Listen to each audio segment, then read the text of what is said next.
reported today in The Verge. DirecTV is moving one of its satellites to a safer orbit over fears of explosion. DirecTV fears that one of its satellites in orbit might blow up soon, and it's gearing up to move it to safety. Due to a problem with the satellite's batteries, the satellite might burst apart at the end of February. If it did explode while in its current orbit, there's a chance it could damage active satellites nearby, which is why the company would like to get it out of the way. The satellite on the verge of bursting is Spaceway 1, a vehicle built by Boeing launched in 2005, as first reported by Space News. Spaceway 1 has been orbiting along a path known as geostationary orbit, 22,000 miles above Earth. There, satellites match the orbit of the planet and appear to hover over the same patch of sky at all times.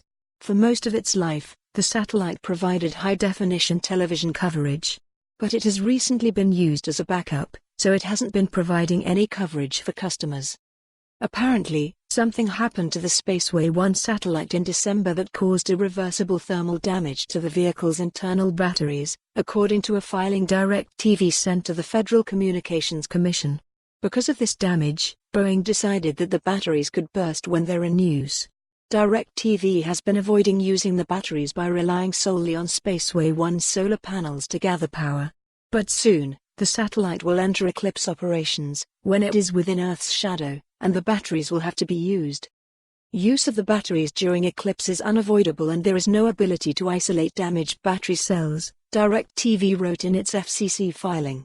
The risk of a catastrophic battery failure makes it urgent that Spaceway 1 be fully deorbited and decommissioned prior to the February 25 start of eclipse season. With eclipse season looming, DirecTV turned to the FCC to get permission to move the Spaceway 1 satellite earlier than planned. When it's time for satellites in the geostationary belt to be retired, they're moved to a higher orbit known as a graveyard orbit. Satellites in this area, 300 kilometers higher than geostationary orbit, are far enough removed that they are usually no longer a liability to active satellites. But in the case of Spaceway 1, making that move is complicated.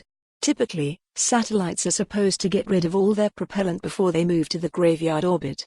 But because of the explosion risk, DirecTV doesn't have time to empty Spaceway 1's tank entirely. The company noted in its filing that only a nominal portion of the 73 kilograms of propellant within the satellite and requested a waiver of the rule. Ultimately, the FCC granted DirecTV this authority on January 19. The company is also looking at other ways to minimize how much propellant is on board Spaceway 1. For more on this story, visit the news article link.